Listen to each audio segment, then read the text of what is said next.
Olá, meu nome é Alberto, seja muito bem-vindo e bem-vindo ao canal Dev Eficiente. No episódio de hoje eu quero falar com você sobre a armadilha dos links dentro dos textos que você consome na internet, beleza?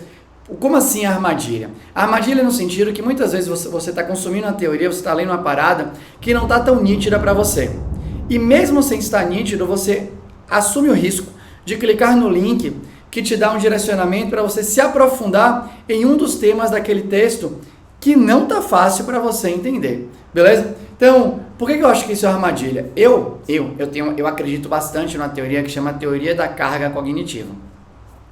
Essa teoria, né, ela vem em cima de outra teoria que fala que a gente tem um poder de processamento muito restrito quando a gente está fazendo uma tarefa, precisando analisar as informações de uma tarefa, né? Enfim, quando pensa em tarefa como uma coisa mais abstrata, no sentido de um texto que você está lendo, de um código que você vai ter que entender para fazer alguma coisa, e por aí vai. Então, a ideia básica aqui, né, que eu acredito, porque eu observo não só em mim, mas como em outras pessoas também, é que na hora que a gente está nessa fase de processamento da informação, a gente realmente tem uma limitação que parece ser muito severa. Essa limitação se encontra ali, né, na teoria da carga cognitiva. Eles falam que isso acontece quando a informação está passando pela sua memória de trabalho, né, working memory, ali que eles falam, beleza? E aí, se você também acredita nisso e sente isso, aí você pode trabalhar em cima para você consumir as teorias que você quer, levando em consideração essa possível limitação severa que você tem no processamento da informação. Então, olha só aqui um exemplo que eu peguei para você. Eu tô aqui, ó, na documentação oficial de uma biblioteca em JavaScript, talvez seja até mais framework e tal, que chama LangChain. Eu estou fazendo isso por conta de uma demanda que rola, né, no meu trabalho na ZUP. Beleza? Eu estou tentando aprender mais sobre isso, eu quero ser capaz de utilizar isso de maneira mais fluida e tal. Então, tem aqui no LangChain, tem aqui a parte, eu estou aqui, né, nesse capítulo do Quick Start. Fala aqui sobre a instalação, sobre o que é o Langsmith, sobre construindo, né, com LangChain, LLM Chain, patati patacula, pede para você configurar aqui a chave da OpenAI. Aí você tem aqui uns primeiros exemplos. Aí ele entra aqui, ó. Exemplo com Retrieval Chain. Aí você vai lendo ali, aqui, né, que você quer buscar a parada de algum lugar e tudo mais. Aí ele entra aqui. A retriever can be backed by anything in SQL table, the internet, etc. Olha o meu inglês aqui, né? But in this instance, we will populate a vector store and use that as a retriever. For more information on vector stores, see this documentation. Eu, particularmente, ainda não manjo desses bancos de dados baseados em vetoriais, sei lá como é que... Não manjo, né? Se você me pedir para explicar aqui como funciona e tudo mais, eu vou ter que pedir ajuda na internet aos meus colegas de trabalho e tal. Então, eu não manjo sobre isso. Mas eu também ainda não manjo sobre o LangChain e as possibilidades que eu tenho sobre o LangChain. Eu já entendi aqui, né, que um retriever pode ser... Eu posso ter por debaixo dele qualquer coisa para recuperar. O exemplo que vai rolar aqui é um exemplo com banco de dados em vetor. Mas poderia ser uma tabela SQL, poderia ser um serviço externo que está disponível também aí na internet e tudo mais. E aí você pode cair naquela tentação, caramba, deixa eu ver mais sobre isso. Pensa assim, se isso daqui já está deixando você um pouco confuso, por que você vai colocar mais coisas que talvez te deixe confuso? Tá tudo bem você seguir em frente numa leitura, tendo alguns pontos cegos ali, tendo alguns pontos, né, de ignorância consciente. Então você sabe que não manja ainda disso, mas se você for parar para ler agora, vai pesar na sua cabeça, e talvez seja, pelo menos era mais importante para mim, acabar esse Quick Start para fazer todos os exemplos e ter uma noção melhor de como a parada funciona. Aí ele vem aqui embaixo, ó, e ainda bota assim, first we need to load the data that we want to index. We will use a document loader that uses the popular Serial NPM package as a peer dependency to parse the data from web pages. Aqui é para fazer um pouco de crawler, se eu não me engano, e tudo mais, ou algo do gênero, mas eu também não manjo do Serial. Mas não é porque eu não manjo que eu não posso usar.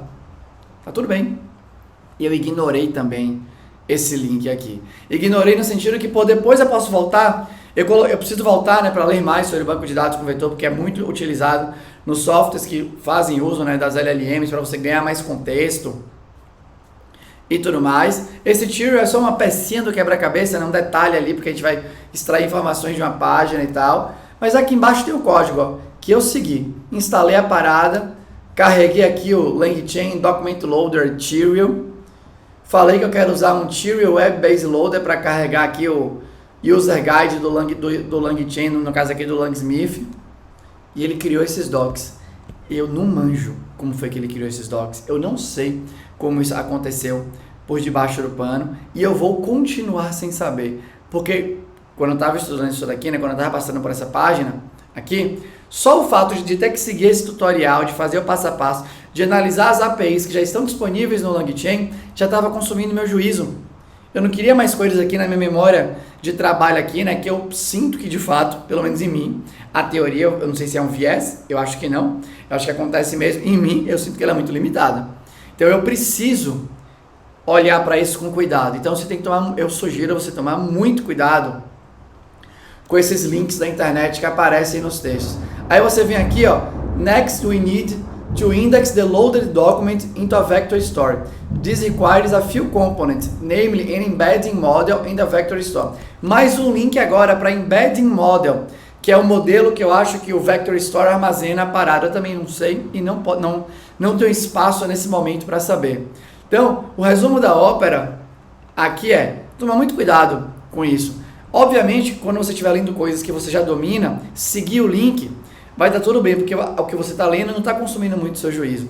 Mas se você está lendo a parada que está consumindo sua parada, que está consumindo seu juízo, você fala assim, caramba, tá difícil para mim.